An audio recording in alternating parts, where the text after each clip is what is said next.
Rangkuman berita tentang isu anak hari ini.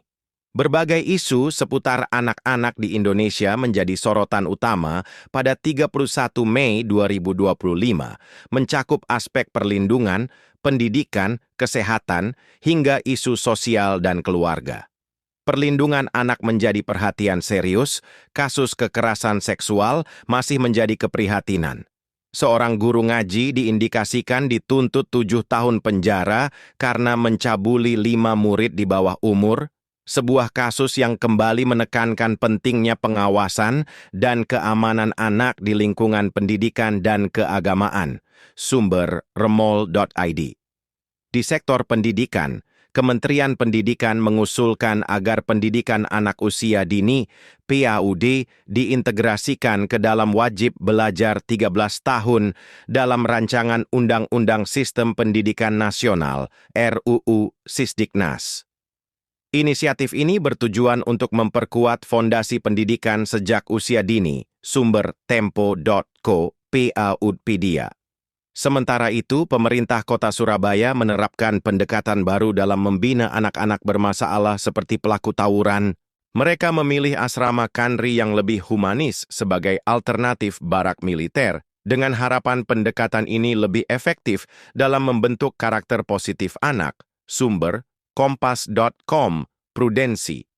Aspek kesehatan anak juga menjadi fokus berita. Informasi mengenai gejala campak dan penanganannya dirilis untuk meningkatkan kewaspadaan orang tua. Sumber Alo Dokter.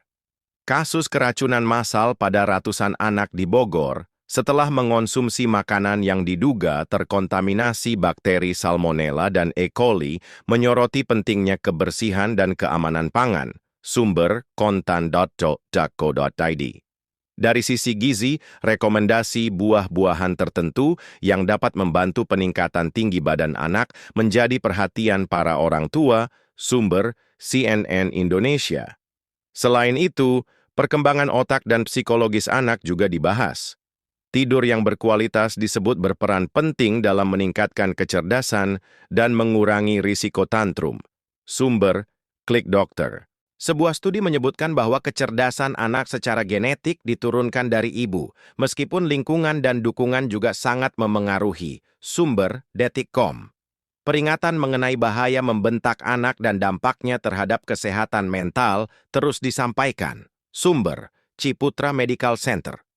Dari segi sosial dan keluarga, terdapat pembahasan mengenai pola asuh yang efektif untuk generasi beta yang akan lahir di tahun 2025, menunjukkan perhatian pada persiapan orang tua di masa depan. Sumber Vimela. Namun, ada pula kabar duka dari Situbondo, di mana seorang bocah 10 tahun mengalami luka bakar parah setelah dilempar botol spiritus oleh temannya, menyoroti isu kekerasan antar anak. Sumber kompas.com, kompas.com. Terakhir, persidangan terkait status anak yang melibatkan Ridwan Kamil dan Lisa Mariana masih terus berlanjut, menunjukkan kompleksitas isu keluarga dan anak di ranah hukum. Sumber Radar Surabaya, Detik News. Kesimpulan atas berita tentang anak hari ini. Berbagai berita tentang anak di Indonesia hari ini, 31 Mei 2025, menyoroti isu perlindungan, pendidikan, kesehatan, dan dinamika sosial keluarga. Perlindungan anak masih mendesak, terlihat dari kasus tuntutan 7 tahun penjara bagi guru ngaji yang mencabuli murid di bawah umur, menegaskan pentingnya pengawasan ketat. Di bidang pendidikan, ada usulan agar PAUD masuk wajib belajar 13 tahun untuk memperkuat fondasi pendidikan. Pendekatan asrama humanis di Surabaya juga menjadi alternatif positif untuk membina anak bermasalah, menggantikan metode barak militer. Terkait kesehatan, perhatian diberikan pada gejala campak dan kasus keracunan makanan yang menimpa ratusan anak di Bogor, menyoroti pentingnya kebersihan. Aspek tumbuh kembang juga disorot, termasuk pengaruh tidur berkualitas, peran genetik ibu pada kecerdasan, bahaya membentak anak, serta dampak negatif ketergantungan teknologi.